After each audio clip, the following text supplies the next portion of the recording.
So, who really protects the worker? I mean, we all know life for the average person has gotten way, way better over the last couple of centuries, right? But why? Who gets the credit for that? In this explainer, we're going to dig into a source that has a pretty surprising and, yeah, kind of controversial answer to that very question. First, let's just set the stage here. It's not even a debate. For the ordinary worker, life has improved enormously. We're talking higher pay, shorter hours, safer conditions. Honestly, it's a world that someone from the 1800s just wouldn't even recognize. Which leads us right back to the big question. If things got so much better, who do we thank? Who or what actually gets the credit for all this progress? Now, if you ask most people, you'll probably get two main answers: labor unions and the government. Makes sense, right? They're the usual suspects. But the source material we're looking at today, well, it argues that whole idea is just plain wrong. All right, let's tackle the first suspect, unions. The argument from our source here is really fascinating. It says that unions aren't some modern thing born out of the Industrial Revolution. Nope, they're actually a throwback, a relic from a much, much older system. And to back this up, the source throws out a number: 3%. That's it. In 1900, when all this progress was really taking off, only 3% of American workers were in a union. So the argument goes, how could they possibly have been the main reason for such a huge, widespread improvement? And this is where the history lesson gets kind of wild. The source claims the real family tree for modern unions doesn't start in a factory. It goes way back. First to medieval guilds, and then, get this, all the way back to the Hippocratic Oath from ancient Greece. We're talking almost 2,500 years ago. It zooms in on this one line in the oath, which basically says, I'll only teach my sons, my teachers' sons, and sworn pupils, and nobody else. The source calls this a prejudice to a closed shop. The whole point was to keep the number of doctors small to limit competition. And the argument is that this very same idea, restricting the supply of workers, is exactly what gives unions their power today.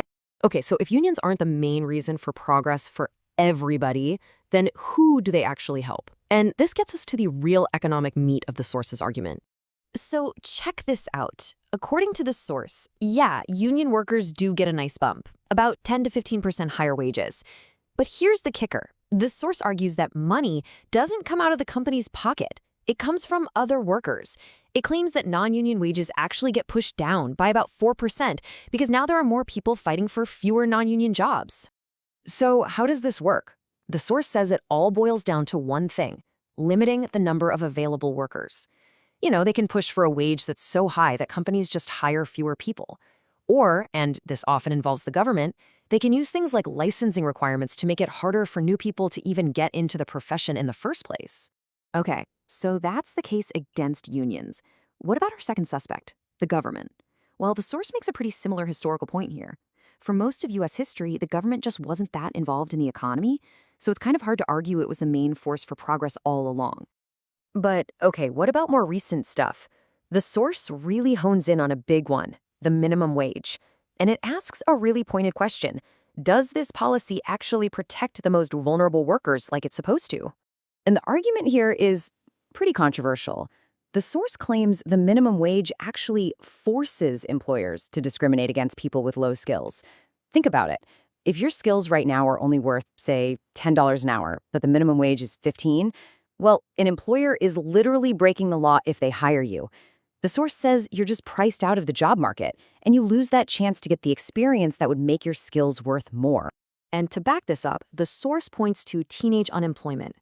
It says that before the big hikes in the minimum wage after World War II, the unemployment rates for Black and white teens were pretty much the same. But afterwards, a huge, tragic gap opened up, and the source lays the blame for that gap squarely on the minimum wage. So, if these government policies aren't really protecting the most vulnerable workers, who are they protecting? The source's answer is kind of ironic. It says the government is really good at protecting one group: government employees. You know, with their high pay, great benefits, and that incredible job security. Okay, so if it's not unions and it's not the government, then what is it? We're back to square one. Who is the real protector of the worker? Well, this brings us to the big reveal, the source's final answer. And the answer is competition. That's it. According to this text, the most reliable protection a worker has is simply the fact that there are other employers out there competing for their skills. That is where a worker's power comes from. And it's a two-way street, right? An employer is protected from being exploited because, well, they can hire someone else. And you, the worker, are protected from being exploited by your employer because you can go work for someone else. It's this mutual balance that's at the heart of the whole system. So, how does this actually play out? The source lays it out in a few steps. 1. Employers have to compete with each other for good workers. 2. That competition naturally bids wages up. 3. To justify those higher wages, companies invest in technology to make everyone more productive. And 4. The result of all that increased productivity is that the whole economic pie, it just gets bigger. And this quote from the source sums it up perfectly.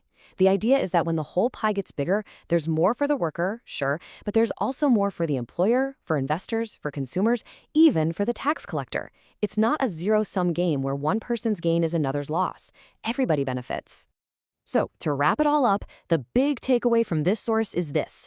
The secret ingredient to 2 centuries of progress for workers wasn't some special organization or a specific law.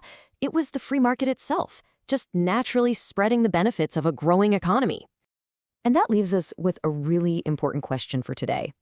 If we take this source's argument seriously, the competition is the key, then we have to look around and ask ourselves, what are we doing right now that actually helps that competition?